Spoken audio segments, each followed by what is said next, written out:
Make sure you hit the link in the description box below so that you can get a copy of this amazing story called Rain, written by yours truly. What's up, everyone? Welcome back to Fiction Tea with Kwani.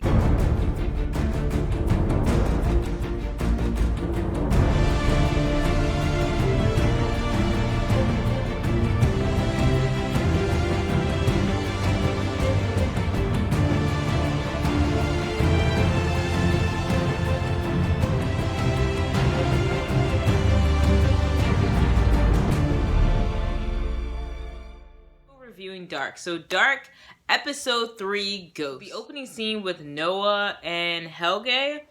I like that scene. I enjoyed the beginning. I wish that it was a little bit more information and a little bit longer because it was just so fast. But I do enjoy that was the intro for that episode. I want to say that it set the tone for the episode, but it kind of didn't because so many other things happened in that episode that had to do with other characters.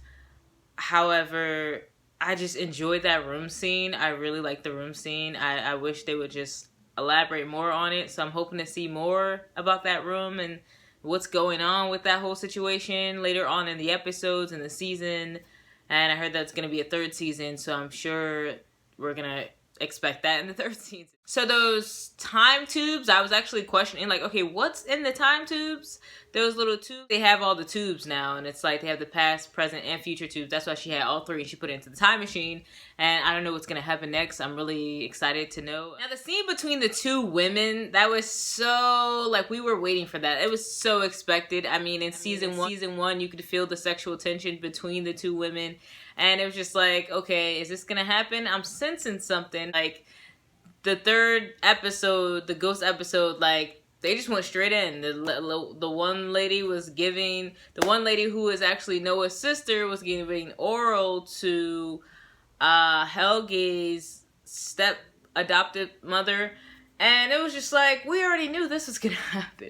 New in season 1 where it was that mirror scene and she was telling her how good she looked in the dress, the way she was looking at her, the way she touched her, you knew that something was gonna pop off between those 2. So that was totally expected. I was just waiting for that moment for that to happen, and it happened.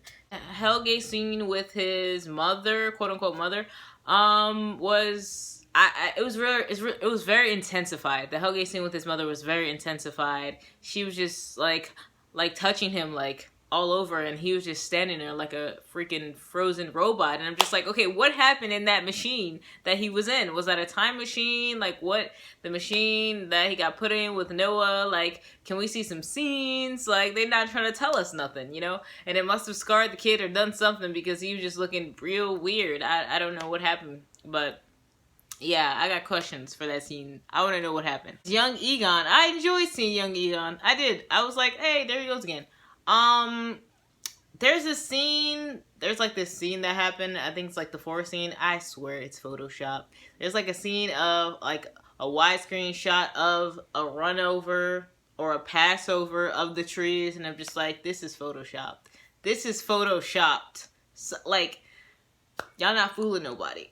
Okay, so the scene with Claudia and the author who wrote that book, he talks about the bootstrap paradox, and he says that an object or information can be sent from the future to the past, therefore making something exist, creating this never-ending cycle. That whole thing kind of rattled my brain a little bit. It was intrigued, like, okay, so this person from the future comes to the past and makes everything circle, but then it's like, here's this book that he's saying that he hasn't even written before, but it already exists, and it's like, you create things without actually, even before you even take the time to do it, you've already created it through your mind, through your images, making it exist. So it definitely is a puzzle with the mind once they start mentioning stuff like this, and you're kind of sitting back like, okay, like you're just sitting back pondering on what he said. The thing I thought about, I bet Ulrich feels so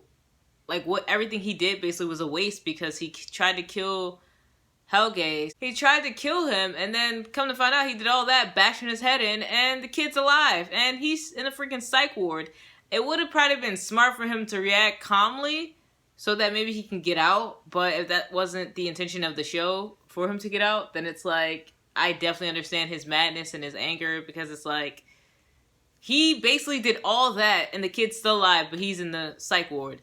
But at the same time, why would you get mad at older Teden for it? It's just...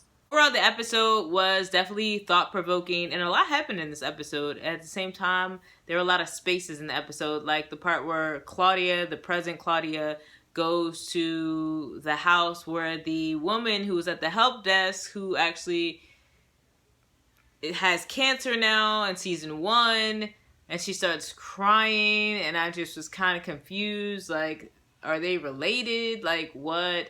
They have to be related in some way, or is she like an old friend? Like, what exactly is going on? And I'm thinking, I kind of made up a whole scenario that was probably like, this isn't it, but I'm just like, okay, what if the bald lady was like really Noah's mom, and Noah is the boy that was in a car with Noah from season 1?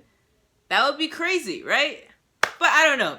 That's just speculation that I made up. That's probably not it. But anyway, yeah. And I wonder why Noah lied to Adam about that letter. About that note. I wonder what it said on the note and why Adam lied about it.